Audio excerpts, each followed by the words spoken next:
Now, Gandhi had a political agenda when he wrote the Hind Swaraj.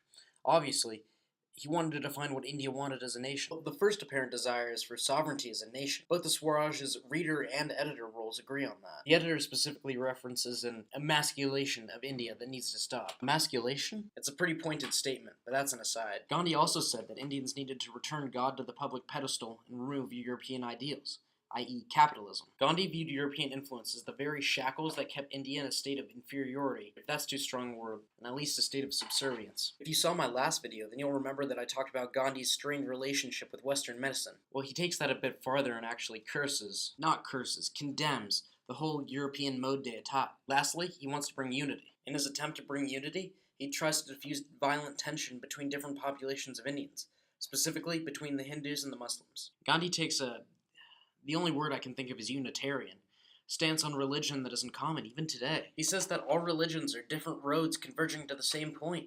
This commitment to unity is something special, and I would wager is part of the reason why Gandhi's ideas have stuck around so well. He views humans as creatures, sharing in the same human experience. He wants unity with all people. He even wants to reconcile with the Brits. In response to the reader's charge that English can't be Indianized, the editor retorts, to say that is equivalent to saying that the English have no humanity. Now I want to turn this video towards some cross-textual synthesis. Y'all familiar with Simone de Beauvoir of Second Sex fame? You might be, you might not be. But that's essentially my point. Until this year when her book was mandatory reading for class, I had never heard of her, nor her book. There's something so fundamentally different about her and Gandhi that, for whatever reason, Gandhi has remained relatively widespread and accessible, while she has more or less faded into obscurity. I would wager that the biggest difference here comes from Gandhi's policy and belief in reconciliation and unity, and Simone de Beauvoir's in differentiation and independence. Whereas Gandhi sees religions as different facets of the same creature and therefore possible of being reconciled, de Beauvoir sees men and women as fundamentally different, as intrinsically different, as totally different. She says the division of the sexes is a biological given. Men and women cannot be reconciled. Although de Beauvoir did mention that this relationship goes both ways. She says that it's easy for anti-feminists, which I suppose could both include women and men, although that brings up issues of self-deprecation that gets perpetuated by society. Both women and men can easily show that women are not men. Gandhi and de Beauvoir had fundamentally different outlooks on society, which is totally reasonable, seeing as one of them was an Indian male and the other was a female French philosopher. I won't tell you which is which, so you can Google that for yourself. I believe that Gandhi's philosophy of reconciliation is a more sustainable concept over time, particularly as we move towards a more globalized society where there aren't distinct pockets of populations. They have different outlooks on society.